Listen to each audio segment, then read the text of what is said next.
Bonjour à tous et bienvenue dans cette vidéo d'analyse sur crypto hebdomadaire. Nous sommes le 24 septembre et il est 17h40. Donc aujourd'hui nous allons voir le BTC, ETH, EGLD, FIL, RIF et VET. Voilà pour les actifs. Donc comme vous avez pu le constater aujourd'hui, ça a bien vendu, ça ne m'étonne pas trop. Ce matin j'avais déjà tweeté en disant que en fait je sentais pas trop le marché, que je trouvais que c'était tout ça était un petit peu mou, donc j'avais donné une idée haussière sur le Bitcoin parce que je pensais qu'il pouvait rejoindre la Kijun journalière et la Kijun hebdomadaire ici, et en fait il n'en a rien été. Donc voilà, donc c'est aussi pour vous montrer que il faut vraiment, d'un point de vue technique, faire très attention à ce qu'on voit. Il y a la technique qu'on voit, c'est-à-dire les niveaux qu'on va repérer, qui peuvent nous donner effectivement des points d'entrée, des points de sortie, les stop-loss, etc. Donc qui nous cadrent le marché et qui va nous permettre de définir des trades entre des niveaux. Mais il y a aussi les circonstances extérieures. Aujourd'hui, c'était une grosse journée d'expiration, donc il fallait en tenir compte. Ça aurait pu partir dans l'autre sens, c'est parti dans ce sens-là. Donc il faut tenir compte du contexte. Et enfin, comme je l'ai dit, parce que j'ai eu deux clients aujourd'hui, deux personnes aujourd'hui qui m'ont dit qu'une certaine crypto avait cassé le niveau que j'avais indiqué hier et que c'était acheteur. Et quand j'ai regardé mon écran, non, le niveau n'avait pas été cassé parce qu'il a été cassé en cours de bougie, mais pas en clôture de bougie. Et j'insiste vraiment là-dessus. Alors après, on me dit, oui, mais si on attend la clôture, on n'est pas dedans, etc. Oui, mais parfois, il vaut mieux ne pas être dedans plutôt que d'être dedans dans le mauvais sens. Et si vous prenez l'exemple du Bitcoin ce matin, bah voilà, l'exemple, il est là. On a eu une cassure de Tenkan hier, et la cassure, elle est quand même propre, elle est belle. C'est pas un tout petit chouïa juste au-dessus de la Tenkan. Donc aujourd'hui, on pouvait s'attendre, et je l'ai mis sur Twitter, qu'on pourrait avoir la troisième bleue, la troisième bougie bleue, donc aujourd'hui, pour aller nous chercher le double niveau de Kijun. Et à l'arrivée, on est reparti rouge. Donc ça veut dire quoi? Ça veut dire qu'on avait eu cette cassure hier. En attendant le test de cassure, c'est-à-dire qu'on nous valide bien, que le marché nous valide bien le fait que cette cassure était bonne, on évitait de rentrer dans le marché et de se prendre cette baisse-là. Puisque les prix ne sont pas montés, ils sont redescendus directement sur la Tenkan. Donc tant que la Tenkan était en support, ça voulait effectivement dire que pour le moment c'était bon, on teste la Tenkan, mais à partir du moment où la Tenkan était enfoncée, ça voulait dire que le test était invalidé. Donc pareil, la Tenkan aurait pu être enfoncée à 11h du matin par exemple, et puis à 14h remonter au-dessus. On peut avoir un excès dans un test de cassure, mais là évidemment, vu ce qui s'est passé, on avait compris qu'on n'irait jamais chercher la Kijun, les deux Kijun. Et donc par conséquent, normalement, quelqu'un qui respecte la technique, qui respecte les signaux, n'est pas rentré dans le marché. Donc il n'est pas perdant ce soir, malgré le sell-off qu'il y a eu, parce qu'il n'est pas entré à l'achat pour aller chercher le double niveau qui était vraiment tentant. Donc voilà, ça c'était la petite mise au point. Donc quand je dis qu'au-dessus de tel niveau c'est haussier ou en dessous de tel niveau c'est baissier, il faut respecter la clôture de bougie. Tant qu'on ne clôture pas sous le niveau et qu'on ne teste pas derrière, on n'a pas de certitude que le marché va aller dans le sens qu'on avait envisagé. Vous voyez qu'ici par exemple on a eu une violente cassure ici de la médiane, d'une médiane. Vous voyez qu'on est revenu en dessous et voilà, donc en clôture on n'était plus haussier. C'est reparti le lendemain. Là vous avez cet exemple ici. Donc attention, attendez bien ces niveaux-là. Donc maintenant, pour revenir à l'analyse technique générale, donc le Bitcoin en l'occurrence, je reste toujours sur mon idée pour le moment parce qu'elle n'est pas invalidée. Mon idée est la suivante, c'est-à-dire que pour le moment la correction ne serait pas terminée, hein. On a eu ce mouvement haussier, la correction qui est ici, et vous voyez c'est tracé sur mon écran une correction en A, B et C. Alors le C normalement doit faire au minimum 0,618, c'est-à-dire les 32 186. On aura le bas du nuage et la Kijun ici mensuelle en support qui pourrait peut-être éventuellement bloquer, hein. C'est voilà, à 3000 points au-dessus, 3000 dollars pardon au-dessus. Ça pourrait bloquer, mais on peut aussi aller beaucoup plus bas. Les 100% d'extension sont à 23 555. Donc si on fait bien un ABC complet, c'est du 100% d'extension, c'est-à-dire les 23 000. Alors pour le moment, j'ai un objectif à 28 000 et 27 000 en point et figure. Donc je vais vous le montrer si ProRealTime veut bien marcher. Et a priori, ça ne veut pas marcher, désolé. Donc je le mettrai sur Twitter parce que ça a bloqué. Alors, pour Realtime est complètement bloqué, donc je suis désolée, ça ne fonctionne pas. Donc, je vous le mettrai sur Twitter après et sur Discord pour ceux qui sont sur Discord. Pour le moment, en point et figure, j'ai un objectif à 27 000, à 28 000 et je crois même à 26 000 qui sont affichés. Donc, ça veut dire que voilà, ces niveaux-là, les 0 de 786 par exemple, pourraient très bien être atteints. Donc, pour le moment, on n'en est pas là. En hebdomadaire, on a cette hypothèse, on a la Kijun hebdomadaire qui a été refusée à la hausse, on est en train de partir à la baisse. On a le nuage ici qui pour le moment tient en support, donc c'est plutôt une bonne nouvelle, et la lagging span pour le moment qui ne valide pas de baisse puisqu'elle est quand même loin de sa Kijun hebdomadaire. Donc déjà là aussi, on peut avoir une idée d'objectif avec les 36 000 puisque la lagging span en descendant, en admettant par exemple que la semaine prochaine on soit encore baissier, elle pourrait aller chercher les 36 000. Donc l'idée elle est là, je ne peux pas affirmer que le Bitcoin a fini sa correction, qu'on va repartir à la hausse ou qu'au contraire la baisse va se poursuivre, c'est complètement neutre. Ça fait 2 jours que je tweete très peu sur les cryptos, pas parce que je ne veux pas, c'est simplement parce que tout est neutre en journalier, partout, on est sur des résistances ou coincé entre des niveaux, ça veut dire qu'on n'a pas de signal, donc je ne vais pas vous dire achetez ou vendez, puisque je ne peux pas, moi-même je ne saurais pas quoi faire là-dedans. Donc là l'idée c'est de dire si le BTC repasse la Kijun hebdomadaire, à ce moment-là, on pourrait considérer qu'on ne fera pas cet ABC et qu'on pourrait repartir. Donc, en fait, tant que le nuage est en support et le nuage il est à 41 250, c'est plutôt bon signe. Si on commence à l'enfoncer, on envisagera la Kijun mensuelle ici, donc qui est à 34 400. Voilà, ça c'est le premier support. On a 35 400 ici avec les 0,50 d'extension et 34 400 ici. Si on casse le nuage, ça veut dire quoi? Si les prix passent de l'autre côté du nuage, techniquement parlant, ça veut dire renversement de tendance, puisque mes prix passent sous le nuage, donc ils deviennent baissiers. Je suis en unité hebdomadaire ici, je ne vous parle pas de journalier. Ça veut dire qu'à moyen terme, on va être baissier. Et à ce moment-là, on aura une énorme résistance qui s'installera au-dessus des 36 700. Donc on n'en est pas là. On surveille juste ce qui va se passer ici. La clôture hebdomadaire, à la limite, on a eu une vente aujourd'hui, peut-être qu'on pourrait remonter dimanche au-dessus, on peut imaginer tout et n'importe quoi, ça peut aller très vite, mais pour le moment, voilà, c'est neutre, on est coincé entre la Kijun hebdomadaire et le nuage en support. Donc quand je regarde en journalier, donc je retrouve mes idées ici, donc la Kijun hebdomadaire qui a été travaillée ici, vous voyez qu'on l'a dépassé, on a travaillé ici le niveau Kijun hebdomadaire, Kijun journalière, on a enfoncé, on a tenté de repartir, donc mon idée haussière a été invalidée, on est reparti à la baisse, mais vous voyez que si je trace une droite de support ici, on n'est pas allé chercher la droite de support. Donc, est-ce que c'est un signal que finalement, on ne veut peut-être pas baisser aussi bas? On n'est pas allé chercher le double nuage. En fait, ici, on a un double support, la droite ici et le bas du nuage ici. On n'est pas allé les chercher. Alors, est-ce que c'est parce que le marché a décidé de s'arrêter avant parce qu'il l'avait déjà bien vendu et que ces niveaux-là, on va aller les chercher dans le week-end, voire carrément les casser? Peut-être, ou alors, au contraire, est-ce que c'est un signal que finalement le marché ne veut plus baisser et à ce moment-là, on peut envisager de repartir.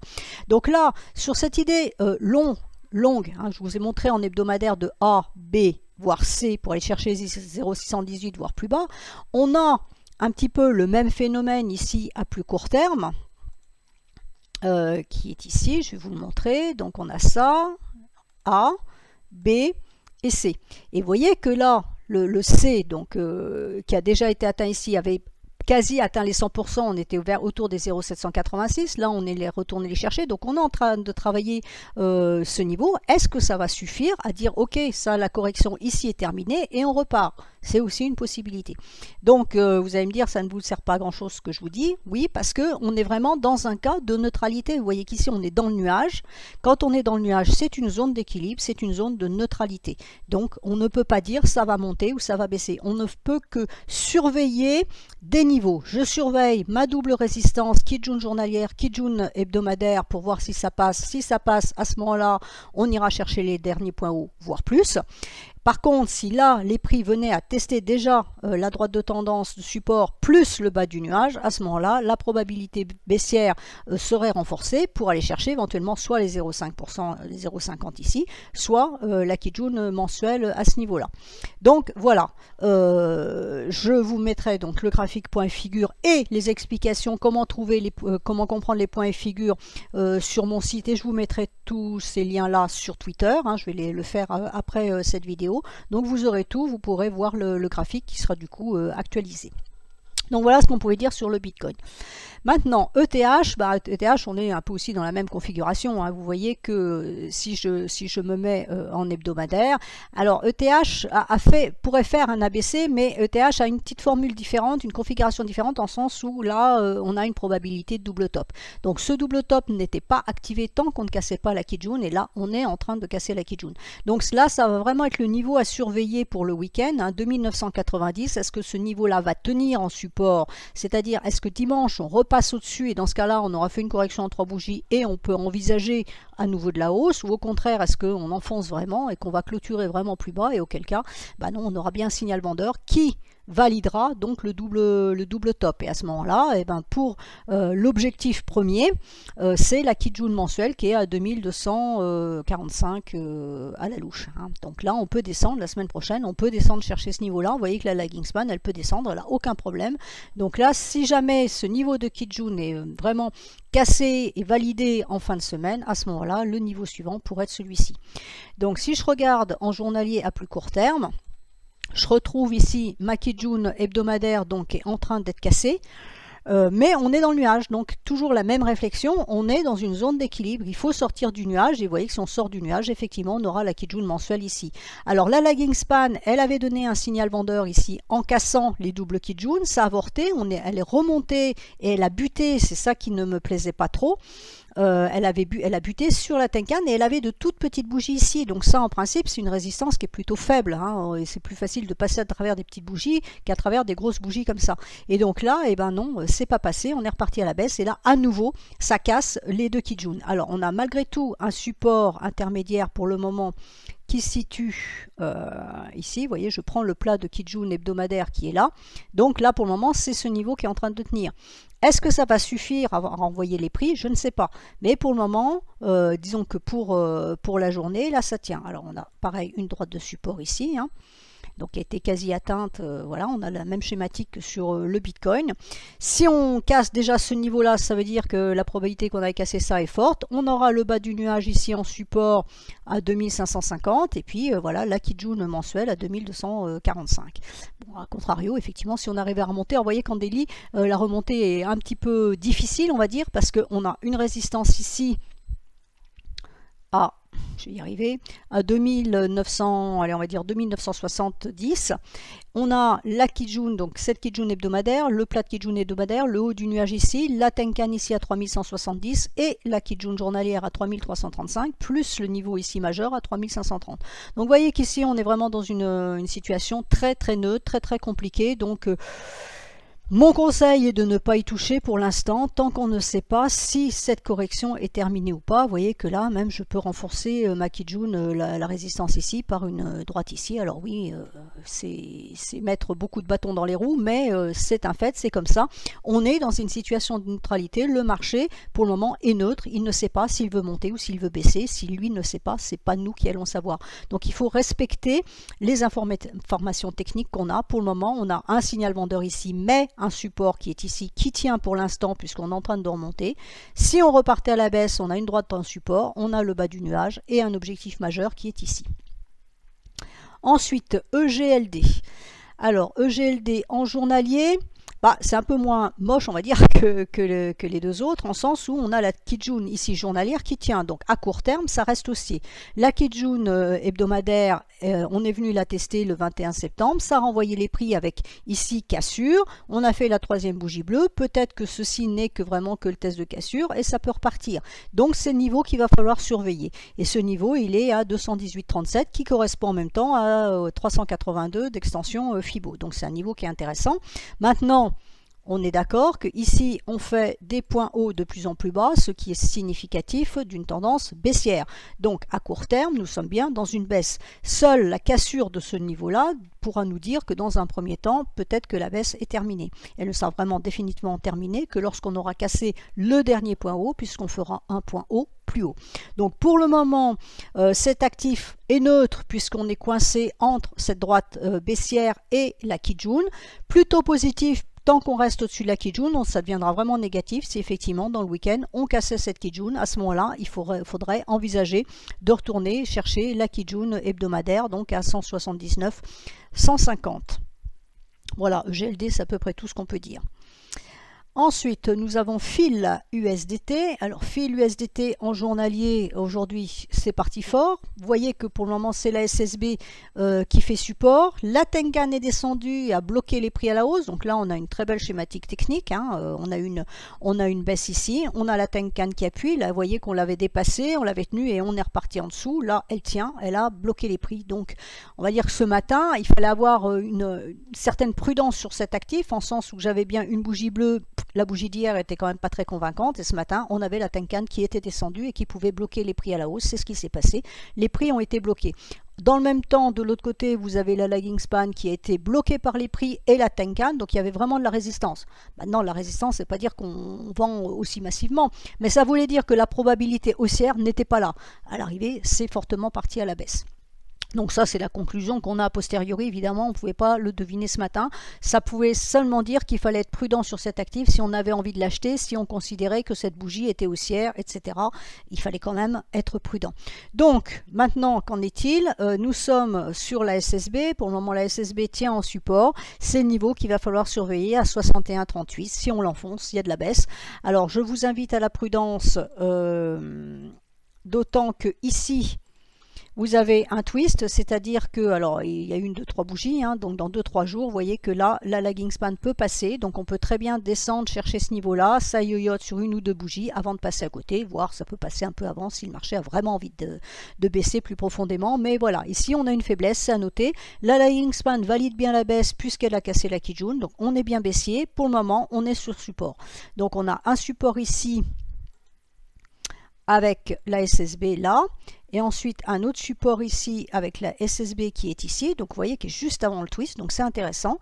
Et si tout ça venait à casser, nous avons un support à aller chercher, je veux dire un objectif baissier, hein, pour ceux qui veulent jouer la baisse, qui se trouve donc à 49,28, qui est le plat à ce niveau-là.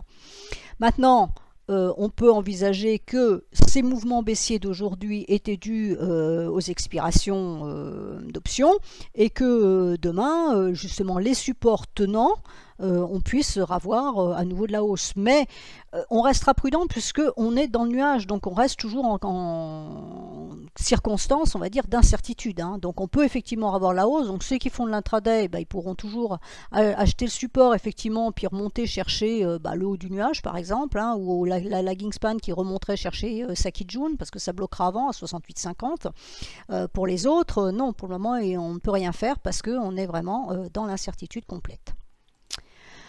Ensuite, RIF. Donc, RIF, c'est un petit peu brouillon, hein, c'est pas très clair. On voit qu'il y a un support ici d'importance qui tient, hein, qui correspond voilà, à la SSB qui est ici, la SSB qui est là. Vous voyez que la lagging span a tenu, elle est remontée, elle est allée chercher sa Kijun, ça tient. Donc là, la lagging span est en train de jouer au flipper entre ces deux niveaux. Même chose, attention, ici, on a un twist, donc à jouer au flipper comme ça, elle peut aussi tomber dans le trou, comme elle peut monter. Hein. Mais bon, voilà, attention, c'est à noter. Donc là, le niveau à surveiller, la 0,017. Tant que ce niveau-là tient, on peut dire que c'est neutre. C'est neutre, je ne peux pas dire que c'est haussier ou baissier, puisque vous voyez qu'on a quand même une SSB qui est ici, qui peut faire résistance. Hein, voilà, on a cassé, on était chercher Tenkan, on revient, on est descendu un petit peu plus bas, on est en train de remonter. Pour le moment, on est dessous. On verra la clôture ce soir, mais bon voilà, c'est neutre. Hein, c'est vraiment neutre, on ne peut rien dire. Par contre, si on arrivait vraiment à casser ce niveau-là, à ce moment-là, on pourrait envisager plus de baisse pour aller chercher les 0,01379. Alors là, je vois quelque chose qui se produit ici, puisque c'est le fait que les prix descendent, ça nous matérialise un twist ici. Donc effectivement, on peut aussi envisager une latéralisation pour aller chercher ça. C'est un peu loin, j'aime pas trop faire ce genre de pronostic à long terme, parce que là, grosso modo, ça nous emmène au 17 octobre. On va dire que c'est très loin, il peut se passer beaucoup de choses au 17 octobre, on peut aussi descendre là pour remonter là. Donc pour le moment, on l'oublie, il ne nous sert pas, il ne nous donne aucune information. Pour le moment, ce qu'on voit ici, c'est la neutralité qui se situe dans cette zone-là. Et enfin, donc VET. Alors VET, donc c'est quelque chose qui a priori avait déjà été traité en analyse.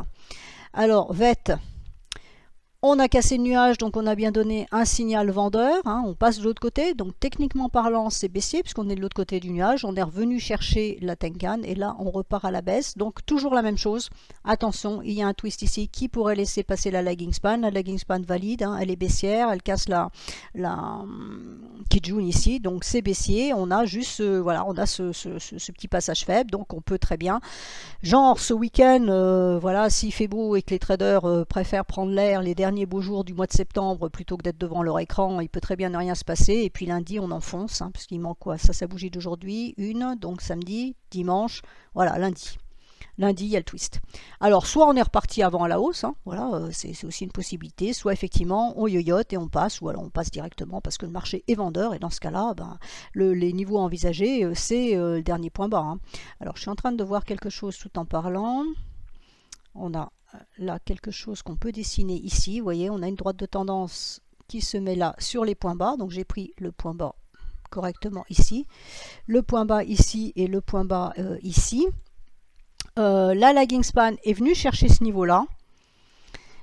Et là, ça nous bloque le passage du twist. Donc éventuellement, ça peut être un petit point positif qui pourrait empêcher la lagging span de passer par le twist et donc les prix de progresser beaucoup plus bas. Voilà, c'est le petit côté positif. Quelquefois, ça peut permettre de bloquer. Par contre, si ça passe, évidemment, là, ça sera vraiment la poursuite baissière sans nul doute. Voilà, j'ai fait le tour de tous les actifs qui m'ont été demandés par Cryptost. J'espère que ça vous suffira. Pour ceux qui sont intéressés, donc pour avoir les signaux de trading, il faut vous abonner sur Discord par Cryptost. Donc vous allez en dessous de la vidéo, il y a quelque chose qui est marqué plus, vous cliquez dessus et vous avez tous les liens Cryptost, y compris les miens, donc vous pouvez vous en servir. Et ensuite, voilà, je vous invite vraiment à la plus grande prudence. Nous sommes dans une zone d'incertitude pour tous les actifs. Donc attendez bien les clôtures de bougies, les cassures, les clôtures de bougies, le test derrière. Ne vous mettez pas dans un marché qui est voilà, très, très dangereux et on voit que ça peut aller quand même très très vite. Voilà, je vous souhaite à tous un excellent week-end. Je mets sur Twitter les explications pour les PNF. Je vous mets les graphiques point et figure sur ETH et BTC. Aussi sur Twitter, puisque là mon Pro Time s'est déconnecté et je n'y ai plus accès. Voilà, je vous souhaite à tous un excellent week-end et je vous dis à la semaine prochaine.